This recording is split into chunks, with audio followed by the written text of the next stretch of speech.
Hey, Hey, buddy. buddy. How are you? Hey, I'm sorry for the delay. I'm so mad. I was about to leave. No, I don't care. What else am I doing?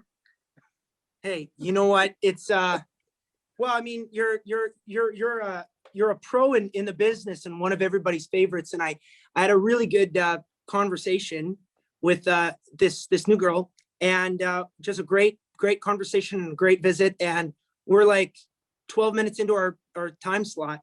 She's like, "Oh my God, Brett, I forgot to record." And so I had either the choice to be like, "Well, too bad, see you later," or I was like, "Don't worry about it. Let's take a deep breath. Let's do it again." And so that's why I'm late. And I'm sorry, but I knew you'd understand because you got a good heart. Well, I did a full hour and a half of a morning radio show in Stettler without turning my mic on properly one morning. So that was a good day for me. Yeah, that was great. I'm sure your boss just loved that one.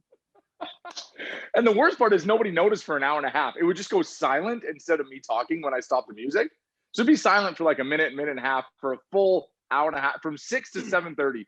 And by the time it was 7:30, finally a farmer was like, "So I don't know if your mic's working." I was like, it took this long for anybody to care that I wasn't actually on the air. Yeah. Well, that is really funny. And yet my band, whenever I make a mistake on stage, which is very frequently, little errors in every show, man, it's like they keep tabs of it. Like they have a notebook somewhere, like in the bus or I don't know, in someone's phone, about all the times I made a mistake. And sometimes if it's just a lull in a conversation, they'll be like, "Do you remember when in Calgary you said the word normalcy when What it's a normalcy?" And I'm like, "Guys, like leave me alone about it." Or I botched a jazz version of the song Winter Wonderland with my friend Magdalena in Calgary at Brett Wilson's Christmas concert. And I thought I'm gonna get all Michael Bublé here and go, sleigh bells ring. Crooner, And I'm crooner just Brett. going like to town. And there was a modulation. Well, I'm singing in this key. They're playing in that key. Then I decide, okay, I'm going to go up to their key. And they made a decision as a band. Okay, well, Brett's not getting the message. Let's go down to the key. Yes. So we missed it again. So now it was the biggest. I've never hit the ditch that bad in my life. And so literally, anytime you make a mistake, a really big mistake on stage with my band, we call that a winter wonderland. Oh, I love that. So they'll literally be like if Maddie, my guitar player, hits the ditch, well, I'll get off stage and be like, "And Maddie, remember when we were playing Drink About Me? Man, you had quite the winter wonderland in that one." I'm doing a show in Edmonton now. I'm back in Calgary doing a show on Country 105 every day, and I do a show on the weekends for Edmonton now for Kissel. I know you're an Edmonton guy, and on the show last weekend in Edmonton, we were talking about wardrobe malfunctions, and I knew I was talking to you this week, and I said on the show, I promised to ask Brett next week if he's ever had a wardrobe malfunction on stage. So let me know. Okay, well, you know what? If this was like 5 years ago, I probably wouldn't have the confidence to tell you this, but I mean, I'll just go out and I'll say it. So, how do I say this? Okay, in the early days, CC and I, when we were first dating, and then I think we were married. We just got married. Well, what do young couples do? I mean, they like to have a lot of extra fun and extracurricular activities. Yep. So that's all the innuendo you need to know. And my fly was undone as I played the Kamloops Cowboy Festival. We had a little roll in the hay in the dressing room, and now my fly's undone, and I'm yodeling up a storm, singing all these cowboy songs and everything like that. And then this old cowboy, his name was Mike Pahalo. He's since passed away, but Mike, he just walks up onto the stage. He takes one of the mics. That was just solo, just me and my guitar. He says, "Brett," he says, "your barn door is open. That horse about to come out." And I was so embarrassed. I just couldn't play the rest of the show, And That's ever amazing. since then, I kid you not, I wear my guitar over that area just in case. Just in case. My favorite part is you didn't need to tell the first part of the story about the roll in the hay. It just could have been the fly down, but you were like, no, let me explain to you exactly what happened that day. Yeah, it was a good day. When you're 18 years old, I mean, that's all that's on your mind. Doesn't matter what age you are. You're very excited about that. I got to tell you, One thing that, I mean, we talk a lot, but one thing you said to me that has always melted my heart was that you love playing the games. When we talk, I always have a game for you. Yes. And I have a game. You get to choose whether we do it now or at the end of the interview. It's your choice. No, let's do it. Let's do it at the end. You want to do it now? Ending. Yeah. At the end. Okay. Yeah, at the end. Please. All right. Okay. So what I want to do is, well, let's start with the new single because we're going to spin it on my show tomorrow when it officially comes out. But this to me seems like you sitting at home with the family and having this thunderbolt of inspiration. Like, oh man, there is more to life than being on the road 365 days a year because you're such a grinder. And is that sort of where this sort of inspiration came from, or am I totally off? No, you're bang on. In so many ways, that was one of the big, pieces of realization that came to me. Was it like a thunderbolt? I wouldn't say it was this giant thing that hit me. It was a constant nagging, like a thorn in your backside.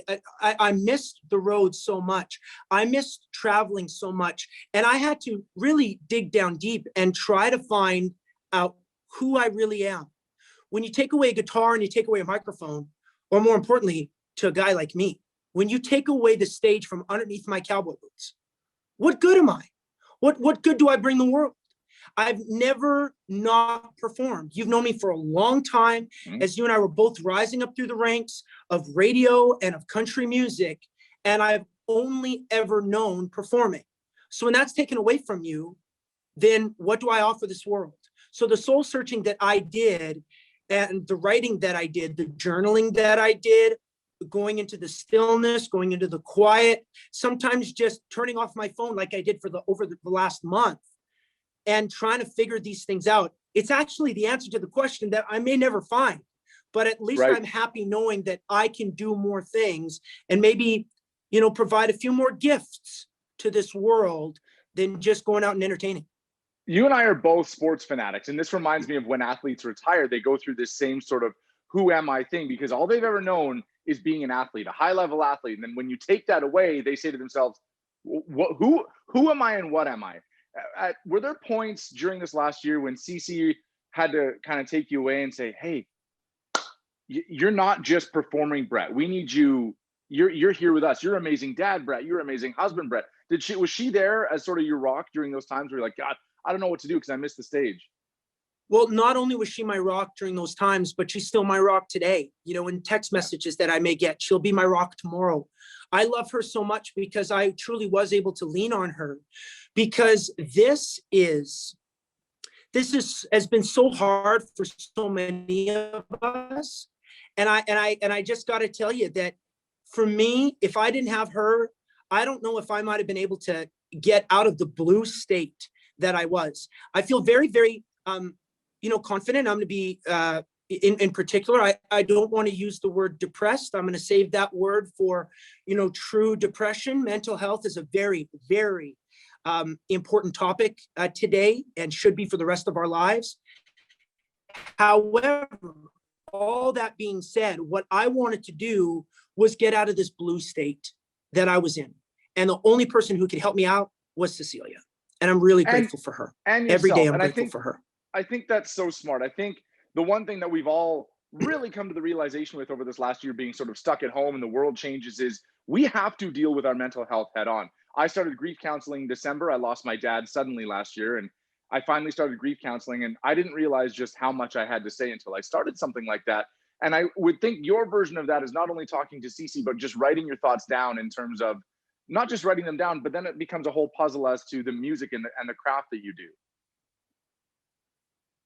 Well, you know what? I'm really, really happy for you. And, even though my opinion doesn't matter, I just want to tell you, I'm really proud of you for going to do that and take that role seriously of counseling, because I believe that it could make you a better husband. It could make you a better dad. And it's something that is very, very important for so many of us to take good stock of those feelings, feel them. And at the same time, also as guys, let's call it what it is. We don't talk about this kind of stuff very often. That's why they have Movember in November, because we ain't going to talk about prostate cancer. We sure as hell, we ain't gonna talk about our feelings either, but now it's 2021. Let's do that. And I really went deep with this record to find those things that I could only get out in song form. And I'm grateful I had that outlet.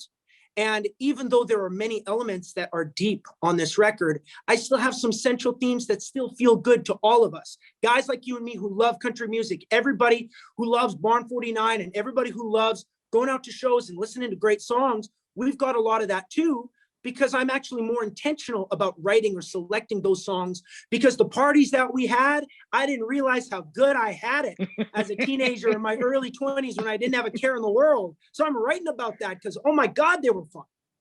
Man, I've been thinking about that too. I'm a dad. My daughter's 1.5 years, and you think back to, especially because you can't go out, and you think back to your early 20s when you kept saying to yourself, I wonder what's next. I wonder what's next. And you want to scream at that person being like, no, no, no, enjoy the moment right now, because it's never going to be the same. Your buddies are going to move on. They're going to get married. They're going to move away. You're going to have a kid. This time is going to be so special. So I love that we are going to have some moments on What Is Life to reflect on those times through your words. So thank you for that. Well, my pleasure. I've got this song that is kind of an ode to Diamond Rio's I start walking your way, you start walking mine. I remember two-stepping up. Exactly. And you got the harmonies. You got that high harmony. So Cece and I would dance to that song at Cook County, at the ranch. We'd go tear it up at Ranchman's, Knoxville's in Calgary, the Cowboys tent. Before I was even on stage, I was just drinking buckets of beer at the Stampede like everybody else. And you know what? So I wrote a song that is a real ode to that on this record that has all those 90s country flair, to it. But at the same time, when we're talking about vulnerability and we're talking about things that are quite deep, I've got a song called Die to Go Home. And the whole concept of this song is based around me as a kid on the farm. And I remember vividly when a plane would fly overhead of my farm, I would run and leave the dinner table because I'd never seen a plane before in my life. And it was so seldom in that part of the world I would see an airplane. I didn't go on my first flight for years. And so I remember that feeling as a kid. And now as an adult, especially over the last 5 years for sure, I had elite status on like 3 different airlines. And I would sit in my seat, look out the window at all these farms in the prairies, these farms flying and landing in Calgary that you see in the foothills, these farms in Colorado, these farms in Kansas and Wyoming and Texas. And I think to myself, wow, how I wish I could go back to the farm again. So that whole concept, I love that, is written in one of these songs that I'm really, really proud of. It may be the song I'm the most proud of that I've ever written. That for me is going to give me probably the same feeling as the first time I heard, I think it's Aaron Lyne's Lights in My Hometown. And you don't realize how much you love it until you get to come home because you live away. And that feeling of coming home and getting to be home again there's nothing like it. If you haven't moved away before and missed where you grew up before, you don't know that feeling. It is the most special thing on the face of the earth. Even driving into your old street that you grew up on, if your family is still there, you're just like, it hits you in a totally different place. And that's why so many songs about hometowns do so well on country radio, because we all feel that. I remember those lyrics of that Aaron Lyne song, and I don't know if he still lives in Calgary or if he's out on the farm. He's probably hanging out writing songs with Paul Brandt and everything. But that was my favorite Aaron Lyne song, especially because I love country radio so much. And I think about all these people maybe coming back to Calgary, maybe in the heart of the pandemic, and putting on something that reminds them of home in Country 105. So you think about this, the static is almost gone from the station I grew up on. I'm getting closer now. So I turn it up real loud. Like that was me going home to the farm and turning on my AM radio station that I grew up on. I feel very, very grateful to have those memories. But now that I'm 30, I'm writing about them, and with more passion than I've ever written songs before. I haven't heard the new song yet, Make a Life, Not a Living. Tell me, because I love talking music and the theme behind the song with you. It's so special to sort of get a perspective from you, especially as we go into play it tomorrow. It helps my audience connect with the song when they hear Brett talking about the song that Brett's about to sing for them. So this to me just seems like, okay, so you want to figure out how to make everything special, not just what you do for work. Is that right? Very much so. So the consistent theme with the whole record, it really gets kicked off thanks to this song.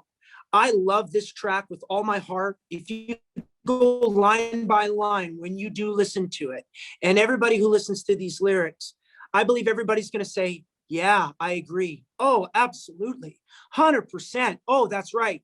People will feel that because I feel that too. I really hope so. But one of the things here with this new album and with this song is that every decision I used to make, and I'm proud I made them because I'm very grateful for the career that I've had, but everything was hit driven. This record is driven by heart. And I feel very lucky that I feel that I've got the best of both worlds in Make a Life, Not a Living, that has everything you want in a hit country song. The feeling, what you're going to get out of it, and the instrumentation and the production. But you know what, you strip that away and it's just me and my guitar singing these lyrics. That's where the most important and impactful part of the song will come in. And that's why I'm really, really proud to present this song as my first single. Because Greg, it's more than just a song. This is the first song for a new chapter in my life. Well, I want to know then, I know you're going to say all of them, but be real with me here. What is the line that I'm going to hear in this song tomorrow on my show that when you sing it, when you hear it back, hits you the hardest? Second verse, you can't take nothing with you when you go. The time that you got's about as good as gold. I got a girl that I love that I get to hold. Thank God for what I got, not what I don't. I love that. I love that. And it's one of my dad's sort of principles in life that I learned from him. He said, kind of along the same lines, he said, you can always make more money. Whenever we wanted to do something, we'd say, are you sure? Is it? Listen, if we want to do it, you can always make more money. And he lived life doing exactly what he wanted to do all the time. And he's got all these amazing memories, even though he had a short time, shorter than what he should have had. But it's something that I'm proud to bring into now my life, because you shouldn't leave anything on the table. You should be able to do exactly what you want to do. And no matter what time you go, at least at that point, you can say to yourself, I did it right. You know, Greg, I resonate so much with what you just said, and it resonates with me in a big, big way. I wish I could have had an opportunity to spend some real one-on-one time with your old man. I'm sure, you know, we're both going to see him on the other side and have a visit and a cocktail and get out the guitars and talk about that and talk about life. But I believe that he's guiding you. He's got his hands on your shoulder for the rest of your life and everything that you do because of those principles. And isn't that great for a guy that I don't know much about at all? But those words that he told to you, you now told to me, and I can, you know, live my life based on those principles too, because I agree with them wholeheartedly. I believe in that. You can always make more money, but you know what? You got to take stock of what you have and be grateful for the things that you have right now. And that's the entire purpose of this next new chapter for me. And it seems like you and I are completely aligned in this, in like a personal way, not just about, you know, you and radio and me and country music. That seems to happen a lot with us. That's why I like talking to you. You know, likewise. All right.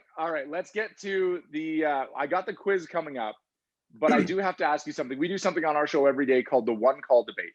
And Harriet and I, my co-host, we argue about something. One caller gets to decide whose side they're on, and that ends it. Until we get a Gregg Kissel on the show, and you get to reverse the previous day's decision. So here's the debate.